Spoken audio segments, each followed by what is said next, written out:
Richard, this morning's stages are done and dusted here at Rally Sweden. And you know what? It wasn't anything like the disaster that a lot of people were predicting.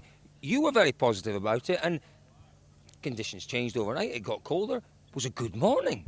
Yeah, I think, we've been lucky in some ways with temperatures, but it was like -7 when we left this morning, and it had been all night, and the stages really froze up. And I think we've seen that, you don't necessarily need the snow. The actual roads haven't degraded at all with the passing of all the cars. And to be honest, we could probably go back out again now and do the same stages this afternoon without a problem, but we'd already made the decision to split it over 2 days.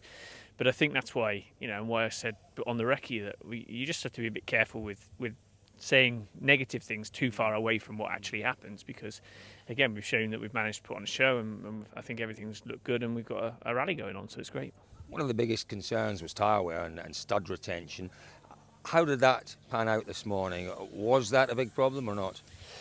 Okay, we put things in place so we've had new tyres on every stage, but by the end of each stage, nobody's come to the end of any of the stages today, even the middle one with the most gravel in, and had massive problems with the studs. So again, I think we could have probably stretched a little bit further, but we put a good plan in place to cover everything, and I think we've made a good plan out of what we had available, and the rally's going well. So yeah, all in all, quite positive, really.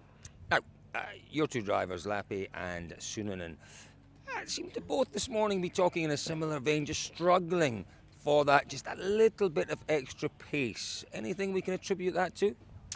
I think maybe a little bit of confidence in some areas, and they both suggested and said that there was a few corners where they backed off a little bit, and they could probably find 3 or 4 seconds each, but not huge amounts. So we're a little bit behind. We'll try a few setup changes, but I think it's clear to see that if you take Tanak out of the equation, then all the Toyotas have been very strong on these fast stages, which we've seen before.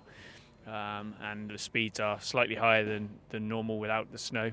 So I think it'll be difficult for us to instantly catch up with the Toyotas, but I think there's some things we can tweak to try and get a few more seconds back, and hopefully build on the positions that we're in at the moment.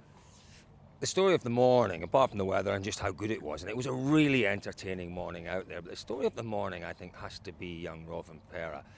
You've been around for a while now, Richard Millener, even though you are still a very young man, and a relatively handsome young man at that.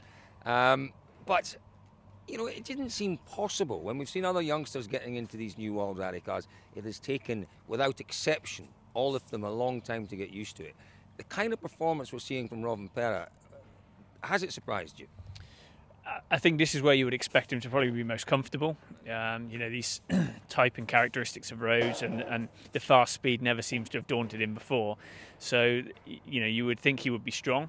But to do what he's doing in only his second rally in the World Rally car is pretty incredible, really. And, he's got a really good opportunity for a good result here, because we've got the lesser mileage.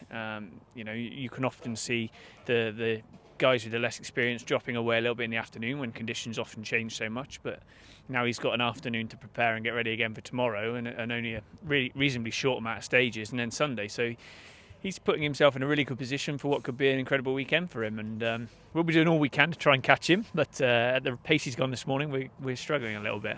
Now, you've made a few really good calls so far this weekend, young Richard Millener.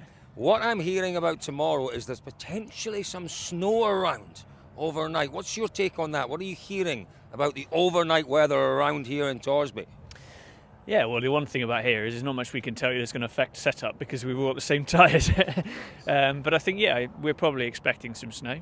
How much we're not sure, and whether it will make a real difference to the road. I think the biggest problem the crews will face if the snow comes down is seeing the differentiation between the gravel and the ice, which has been quite obvious today, because obviously you can see it with your eyes and have it in your notes, but if you have a complete covering of snow, you lose where that off the gravel onto ice is. So that would make you need to make sure your recce notes have been really accurate. So could be a bit of interesting action tomorrow morning, maybe a bit of cleaning if there is some snow, and then Sunday maybe the weather conditions are changing again. So there's still a bit of a rally left, even though it's shorter.